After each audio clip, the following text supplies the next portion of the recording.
Bonjour les amis, c'est Gilles de Photoshop Techniques.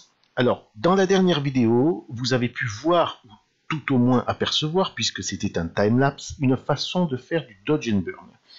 Ici, je vais vous la détailler de façon à ce qu'elle soit pleinement compréhensible. Comme d'habitude, d'abord, n'oubliez pas de vous abonner et de cliquer sur la petite cloche pour faire plaisir en premier à votre serviteur, bien sûr, ainsi que pour être averti de chaque nouvelle vidéo dans un second temps. Allez, c'est parti.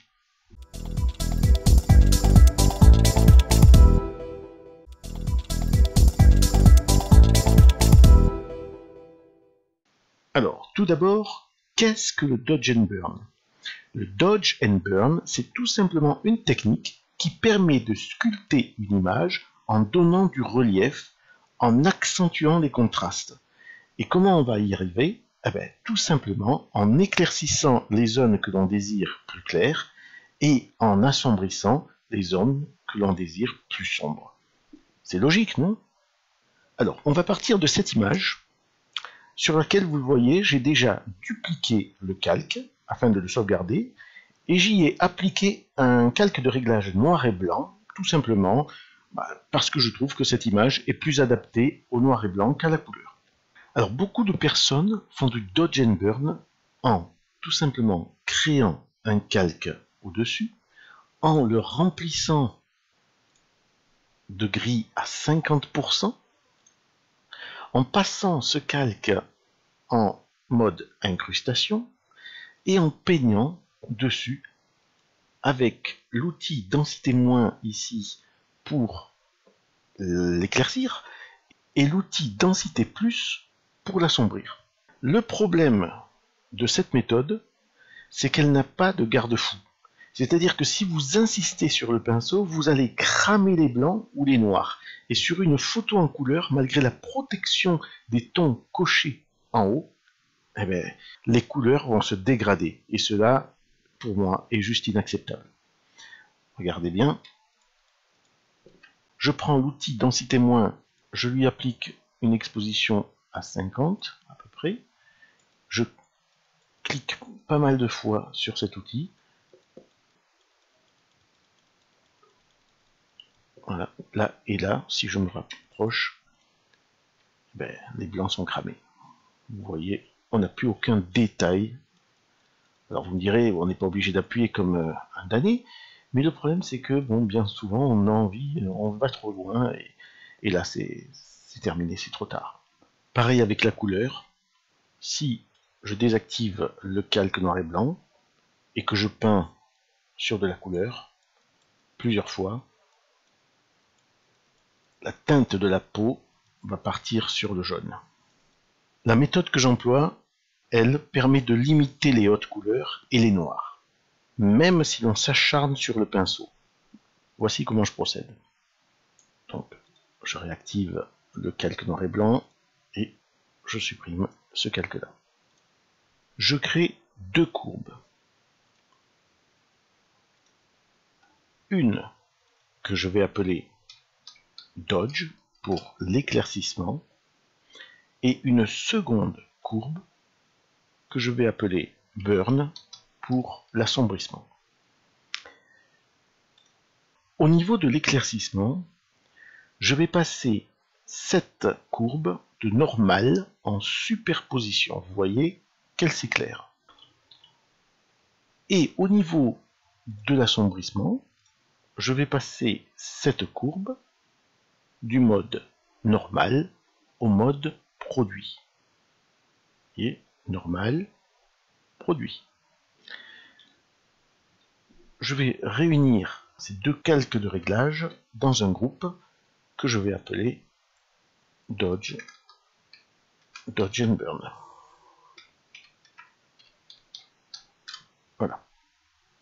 Vous voyez une petite erreur là, Dodge and Burn. Voilà. Alors je vais remplir ces masques en noir en faisant CTRL-I sur les deux, tout simplement parce que je ne veux pas révéler la totalité de ces hautes couleurs et de ces basses couleurs dans l'image. Je veux simplement les peindre de façon choisie. Mais comment? Tout simplement en peignant en blanc dans le masque de fusion, puisque peindre en blanc permet de révéler les propriétés de ces courbes. Il faut se servir de la lumière présente sur l'image pour accentuer les clairs et pour assombrir les sombres. Ici, je vais aller relativement vite dans le cadre de ce tutoriel, mais vous pourrez prendre chez vous tout le temps nécessaire pour votre travail. Dernière petite chose, on va prendre la brosse. C'est une brosse avec une dureté à 0, donc une brosse souple. D'accord ? Ensuite, n'oubliez pas de baisser votre flux aux environs de 10%. Alors le flux, je vais vous expliquer comment cela marche. Si vous avez un flux de 100% et que vous peignez, donc je me rapproche, et que vous peignez, voilà, vous allez obtenir bien sûr dans ce cas-là un éclaircissement puisque vous êtes sur le masque de Dodge et que vous révélez la valeur ici. Mais vous êtes en flux de 100%. Si vous mettez un flux de 50%, il va falloir appuyer 2 fois afin d'obtenir la même densité. Ainsi de suite, si vous êtes à 25%, il va falloir appuyer 4 fois. Alors ici c'est un peu moins parce qu'on est plus dans du foncé, mais si je prends ici, il va falloir appuyer 4 fois pour avoir la même densité, pour aller jusqu'au 100%. Donc là, je prends 10% d'opacité. Et je supprime bien entendu tout ceci.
Comme vous pouvez le constater, nous avons sculpté cette image avec la lumière et les ombres. Elle prend tout de suite une autre dimension. Si vous pensez être allé trop loin, qu'à cela ne tienne, baissez l'opacité du groupe entier ou de l'un des quelques courbes dont vous estimez la courbe trop dure. Une dernière chose, rien ne vous empêche de modifier le calque noir et blanc afin d'augmenter ou d'agrémenter un petit peu le contraste en fonction des couleurs sous-jacentes. Par exemple, les rouges, les jaunes, puisque dans cette image il y a quand même une majorité de rouge, de jaune et de bleu.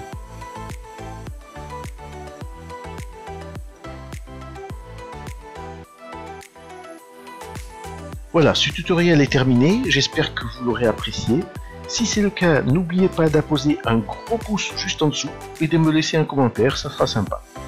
J'espère que vous utiliserez cette technique professionnelle sur vos images, sachant que celle-ci s'applique fort bien également sur les paysages. Il ne me reste plus qu'à vous remercier d'avoir visionné cette vidéo et de vous dire à très bientôt pour de nouvelles aventures artistiques. Salut!